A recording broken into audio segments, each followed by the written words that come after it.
అరే చీకట్లా కన్ను కొడితే అయిపోవాలరా, నోరు తెరిచి రప్ప రప్ప ఎన్నిసార్లు అంటారు? సిగ్గు శరం ఉండాలి మనకి. ఎన్నిసార్లు అంటారు? అది ఇక అదే పని. చీకట్లో చేయాల్సిన పనులు కూడా పట్టపగలు అసహ్యంగా. ఏంటిది? రప్ప రప్పని చీకట్లో జరిగిపోవాలి. చెప్పేవాడు ఎవడో చేయడు. కరిసే కుక్క మొరగదు, మురిగే కుక్క కరవదు. అది తెలుసుకోండి కొంచెం. కలిసే కుక్క సైలెంట్కి వచ్చి లటక్కని కలుస్తుంది. నీకు చేతనైతే రేపు గవర్నమెంట్ వచ్చిన తర్వాత ఎవడెవడు తప్పుడు వేషాలు వేసాడో ఆయన కరిసేయి. దానికి చెప్పాలి, ఎవడికన్నా చెప్పాలంట. రెండో గండి చెప్పాల్సిన పని లేదు.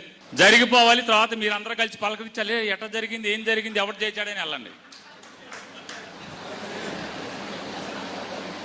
ఏం చేసేది నువ్వు? ఎప్పుడు రావాలి మీ గవర్నమెంట్? పార్టీయే ఇవాళ నడపలేదా జగన్మోహన్ రెడ్డి? గంజాయి బ్యాచ్ ని, బెట్టింగ్ బ్యాచ్ ని రెచ్చగొట్టుకుని ఈ రప్ప రప్ప అనేవాడు తెనాల్లో ఎవడొచ్చాడో సత్తెనపల్లిలో వాడినే వచ్చాడు. సత్తెనపల్లిలో ఎవడొచ్చాడో మళ్ళీ వాళ్ళనే బంగారుపాలెం తీసుకొచ్చాడు. రైతులు పేరు చెప్పి ఇవాళ ఈ రప్ప రప్ప బ్యాచ్ ని ప్రతి జిల్లాలో, ప్రతి గ్రామాల నుంచి, ప్రతి మండలం నుంచి కూడా పోగు చేస్తా ఉన్నారు. ముందే కోట్ల రూపాయలు ప్రోగ్రాం ఇచ్చినప్పుడు యువకర్తలు వాళ్ళ ఏజెంట్లు వెళ్లి ఎక్కడ మామిడికాయలు పారబోయాలి, ఎక్కడ ట్రాక్టర్ తో తొక్కించాలి, కరెక్ట్ గా 4 ట్రాక్టర్లో మామిడికాయలు అక్కడ పెట్టారు, తీసుకొచ్చి తొక్కిచ్చారు. అదిగో మామిడికాయ తొక్కేశారని మాట్లాడారు. అట్లాగే సంజయ్ పడితే గాలికి వదిలేసి వెళ్ళిపోయాడు. సొంత కార్యకర్తనే, సొంత వాహనం, ఆయన సొంత కారు, సొంత కార్యకర్త. వాళ్ళకే న్యాయం చేయలేని నువ్వు మళ్ళీ నువ్వు అధికారంలోకి వస్తావని నీ పేరు నాని పిచ్చి ప్రలాపనలు చేస్తా ఉన్నాడు. గవర్నమెంట్ వచ్చాక వేసేస్తారండి. వేసేది ఏం లేదు.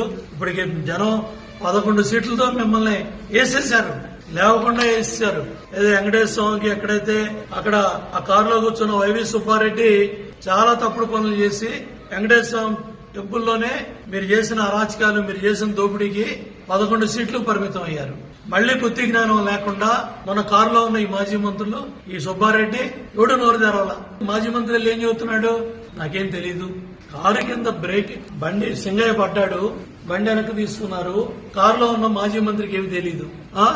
రెండో కంటికి చెప్పాల్సిన అవసరం లేదంట. మీరు 2 కళ్ళు చీకట్లో కనుగొడితే పని అయిపోద్దంట. చీకట్లో కనుగొడితేనే మీకు 11 సీట్లు తీసుకొచ్చారు. ఈ తప్పుడు పనులు చేస్తేనే ఏది సుధాకర్ ని రెక్కలిసి విశాఖపట్నంలో ఒక డాక్టర్ ని మీరు చేసిన దుర్మార్గానికి మాస్కులు అడిగినందుకు కరోనా టైం ఈ పాపాలు చేసినందుకే 11 సీట్లు వచ్చాయి. మళ్లీ పాపం ఎమ్మెల్సీ డ్రైవర్ ని, అనంతబాబు డ్రైవర్ ని డోర్ డెలివరీ చేశారు. ఇటువంటి తప్పుడు పనులు చేసినందుకే 11 సీట్లు వచ్చాయి.